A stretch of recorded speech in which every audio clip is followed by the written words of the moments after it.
Good afternoon and welcome. My name is Jessica and I am an executive volunteer and change ambassador for Still Aware. I'm also a stay-at-home mum, currently on maternity leave, but prior to this I spent 13 years working in corporate sales and account management, most recently in the wine industry. So who and what is Still Aware? Meet Claire Ford, South Australian mother who with her husband in February 2014 welcomed a precious baby girl into the world. On the same day, as swiftly as they met her, they had to say goodbye. Their daughter Alfie was stillborn at term. A perfect baby with no illness or issue, but without breath. The devastating tragedy saw Claire campaign and establish the not-for-profit organisation Still Aware. Claire's efforts were recently recognised when she was awarded South Australia's Local Hero in the 2016 Australian of the Year Awards. Claire is currently travelling abroad, meeting with researchers and charities, creating change in the same arena.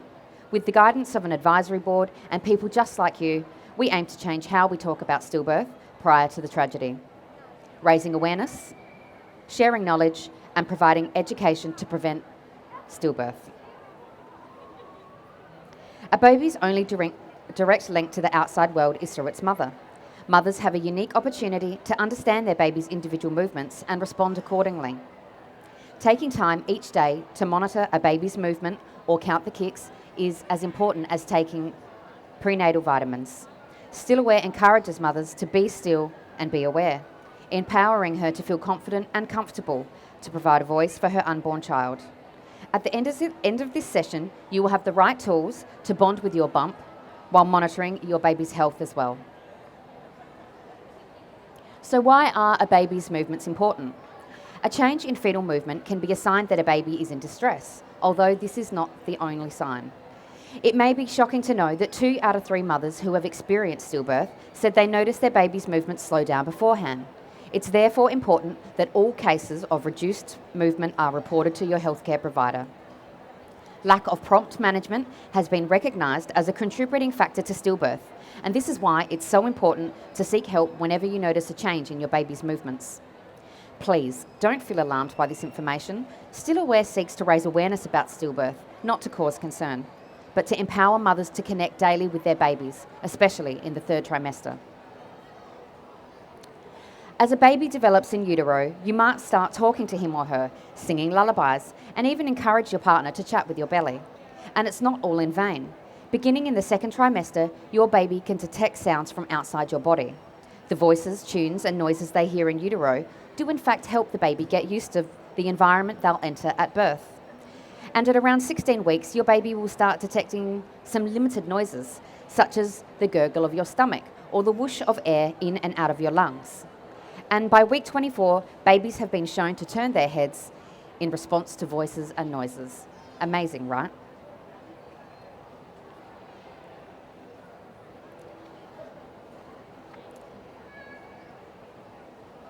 Bonding with your bump. In the 3rd trimester, your baby will begin using their senses even more. They start to learn about their own bodies and your surrounding womb. Babies' eyes can detect very bright light or no light at all. Your baby will hear and recognise your voice. They will use their sense of touch to practice important movements, including grasping and sucking. They may even start sucking on their thumb. So by the time the 3rd trimester has rolled around, your baby will have established its very own routine. Each and every baby is different, just as every pregnancy and every body is different. So it's incredibly important to get to know your baby's individual movement pattern. So take note. Are they tactile? Does baby respond to touch when you press on your belly? Or are they shy and go quiet? Does your bump love to listen to a particular music, moving and dancing around inside of you? Or do they start to tumble and turn if you have something to eat? It's really important that you get to know who your baby is and how your baby is. Who here is a really active person? Can't stop moving, loves going to the gym? Super active. And who here is pretty chilled? Prefers to relax on the couch? Chances are, if you're naturally a super active person or someone who's a little more chilled, you were just like that on the inside. And your baby will develop its own personality. They will already have likes and dislikes, and it's really important that you pay attention and get to know them. If you're counting the kicks and your regular movements change, try and wake your baby up by drinking fluids, pushing on your belly, or taking a quick walk. Then repeat the kick count. If things still feel irregular or different, you must contact your healthcare provider. Now I'd like to talk to you about common pregnancy advice which you might have heard.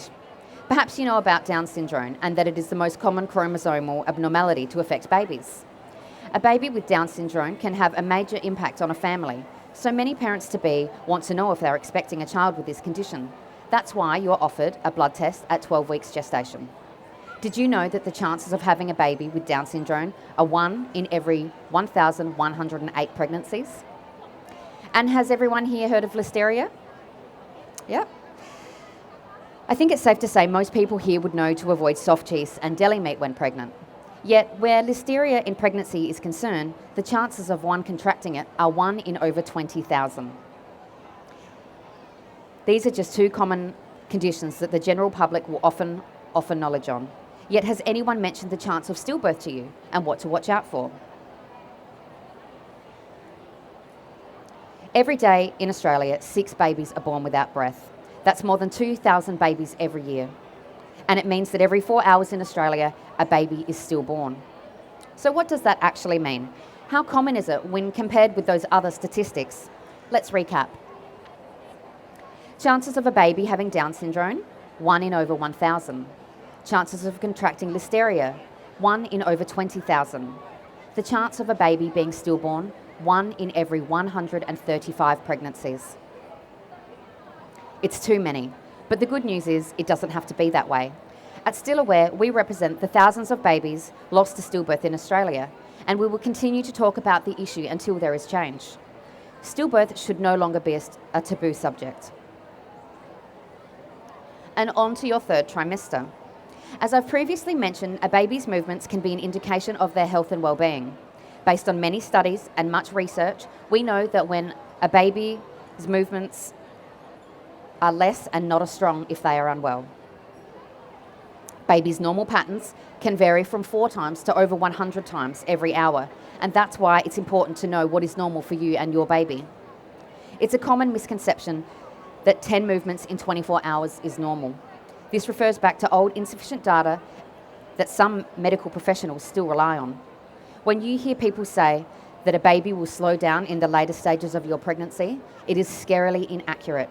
A baby's movements do not stop or slow at the end of pregnancy.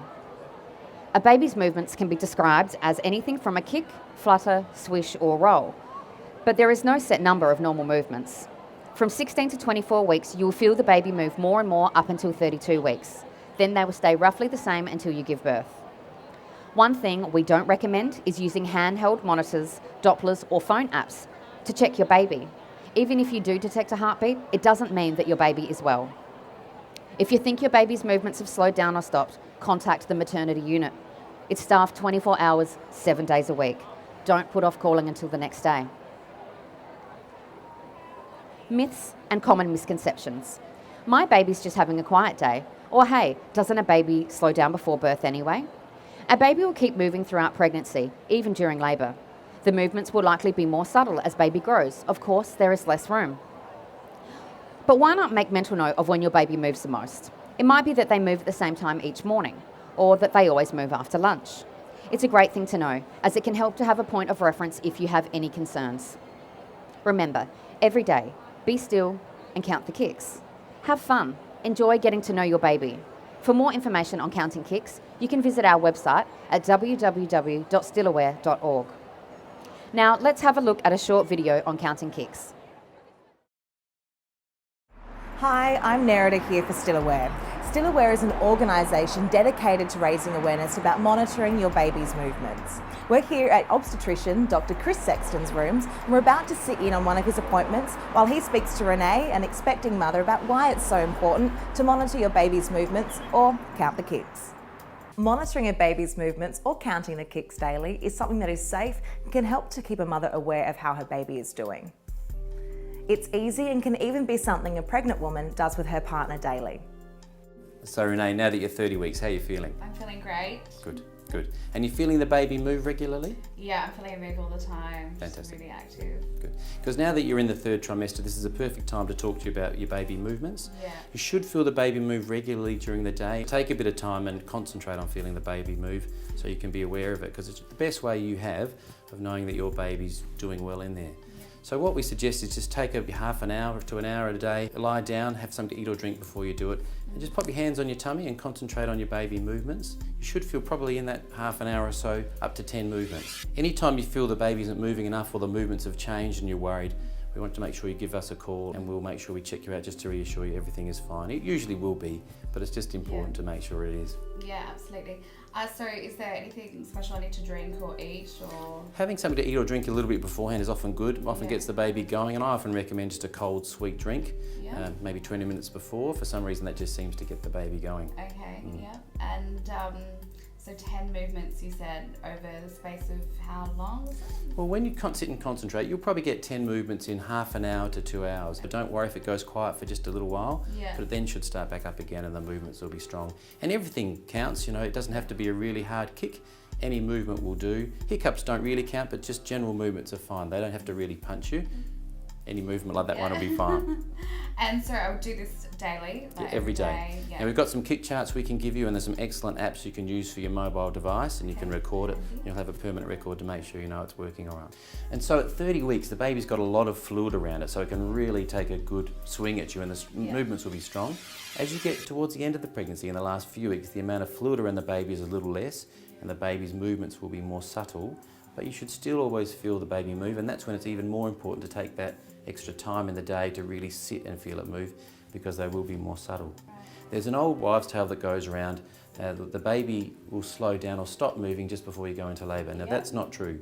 Okay. The baby should keep moving, it will even move during labour. So you make sure that you keep, particularly in the last few weeks, really be conscious of it. And any time you felt the baby's movements were reduced or you were worried, you give us a call, we'd always be happy to see you. Okay, so they'll just be more subtle. They'll be more subtle. Than bigger movements. Exactly right, but they'll still be there.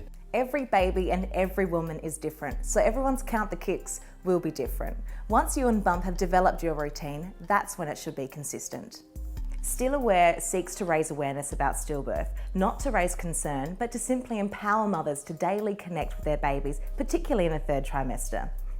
This guide to counting the kicks may reduce the risk of stillbirth in Australia, which occurs every 4 hours. Thanks for watching, and for more information, please visit stillaware.org.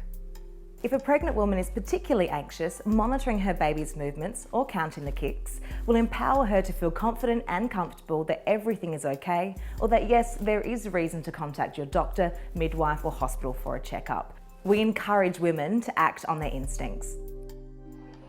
Now I'd like to share my story with you and how counting kicks could have saved my baby's life. We found out that we were expecting in late December 2014. At that stage, the thought of pregnancy, whilst very exciting, was a bit of a scary one. I knew 2 mothers who had not long before gone full term with normal pregnancies, only to experience the heartbreaking tragedy of losing their babies. One of these women was Claire Ford. Claire is the sister to a close friend of mine, so I already knew about Still Aware and counting kicks. I remember thinking how courageous Claire was, finding tremendous strength in her grief to form Still Aware in a bid to prevent other families from experiencing the same devastating outcome as her own. Just amazing. And little did I know at the time how relevant her work would become to me. As soon as I felt my bump moving around, I started counting the kicks. Every morning before breakfast and every night before I'd go to bed, I'd count the kicks. She was active after meals and drinks as well, but I didn't physically track those movements, but I was aware of them, and I enjoyed playing out my day, waiting to feel her react to lunch or to a cup of tea. During my obstetrician visits, I would often talk about Claire's stillbirth experience. My doctor would always reassure me that my pregnancy was perfect and that I had nothing to worry about. I had a textbook pregnancy. But the thoughts still regularly played on my mind. I tried to tell myself that I was just more sensitive to the subject because of my recent association with stillbirth. At 37 weeks, I felt ready to have my baby. I was measuring as 41 weeks and things were really starting to get hard. We were lucky to have an amazing obstetrician who prepared us for the possibility of having our baby early. And after careful consideration, we decided that the following week we would be induced, therefore having our baby at 38 weeks. We decided to keep our plans secret. We still wanted the arrival of our baby to be a surprise for our family and friends. And to be honest, we weren't really that keen on receiving everyone's opinion on our decision to be induced. I vividly remember the car ride into the hospital. I remember telling Craig that I felt strange, unwell, and that I didn't recall much movement during that day.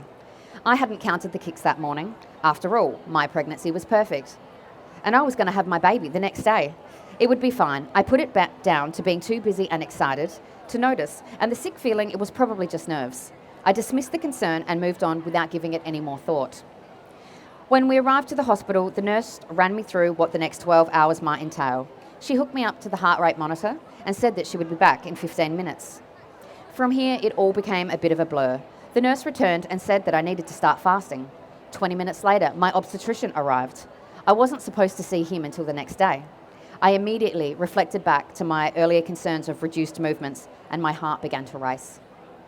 My baby was in fetal distress, and literally within 10 minutes, I was in the ER undergoing emergency cesarean. This was easily the scariest moment of my life. I could hear the medical staff talking about my baby, and they sounded uneasy. I started to feel sick. I could feel them pulling and tugging at my stomach, but I couldn't see anything, so I had no idea what was going on. Then, out of the corner of my eye, I spotted my baby. She was blue, and the room was silent. Everything that was happening felt wrong. The medical team whisked her away. I was too shocked and stunned to grasp the situation, but I knew it wasn't good. A very long few seconds later, my baby started to cry. I breathed a sigh of utter relief. She was brought over to me and placed on my chest before they again took her away. The doctor reassured me that everything was going to be okay. I was taken into recovery, and shortly after, I was joined by my beautiful baby girl, Rosie, and she was just perfect. It wasn't until the next day that our doctor came to visit that we were to find out exactly how serious things were. If Rosie hadn't have been taken out exactly when she was, it was very likely that she wouldn't be here today. A possibility that's absolutely inconceivable. Biopsy tests revealed that she had blood clots in the placenta and serious problems in her umbilical cord, both complications which are commonly associated in stillbirth. We had dodged a bullet, and it really became clear to us how lucky we were. So although we weren't in hospital that night because of kick charting and reduced movements, I am testament to the statistic that a mother knows when something is wrong, and that slowing of my baby's movements is serious and should never, ever be disregarded or dismissed. If I had been tracking her movements that day, we may have been in hospital earlier. Our doctor confirmed that if we had not have been booked into the hospital that night, the only way we would have saved her is if we had presented to the hospital for a checkup off our own accord. I'd like to point out that at my last obstetrician appointment, just 7 days earlier, I had been scanned and examined, and everything looked perfect. I'm so thankful to our beautiful, healthy daughter, Rosie, who is now 7 months old, and our amazing doctor, who always erred on the side of caution. The experience opened up my eyes to the importance of the work that Still Aware is doing, raising awareness to people like me, saving lives by educated women to trust their instincts. It's really important to know your baby's movements, and I hope my story shows just how vital it can be. Some questions that you can ask your healthcare provider. Do they know that 6 babies are born still in Australia every day? Ask them what care they can provide you with to ensure the health and well-being of your baby. Half of stillbirths could be avoided through basic checks and listening to women. Why not ask your provider if ultrasounds and monitoring are available if you're feeling concerned during your pregnancy? Ask for contact numbers and instructions if you need to speak to someone on the weekend or after hours. Tell them that you plan on learning your baby's individual movement pattern and counting kicks. See if they have any other recommendations. So medical clinicians are given set guidelines which must be followed when an expectant mother presents with reduced fetal movements or concerns with their pregnancy. The following is a summary of these guidelines, and it's exactly what we've been talking about today. Women should be provided with verbal and written information regarding babies' normal movements. You can get this information from our website, www.stillaware.org. Women should be advised to immediately report any change or concerns in their baby's movements. And lastly, women who remain unsure on their baby's well-being should be given guidance on kick counting. But maternal concern should always override kick counting data. and when to call your prenatal care provider. If you notice any change in your baby's movements, if you have an itching or rash, a temperature or fever, if your vision becomes blurry, you have fluid loss, if you have pain passing urine, your hands or feet become swollen, if you have a bad feeling, or if your contractions are regular or regardless of the interval, always call, don't wait. So that concludes our Stillaware talk. Thank you for coming along today. We have some Stillaware brochures available if anybody would like to come up, or if you have any questions, I'll be around for a few moments. Or you can pop in and visit the Stillaware stand, which is at stall I31. Remember, be still, be aware, and count the kicks. Thank you, Jessica.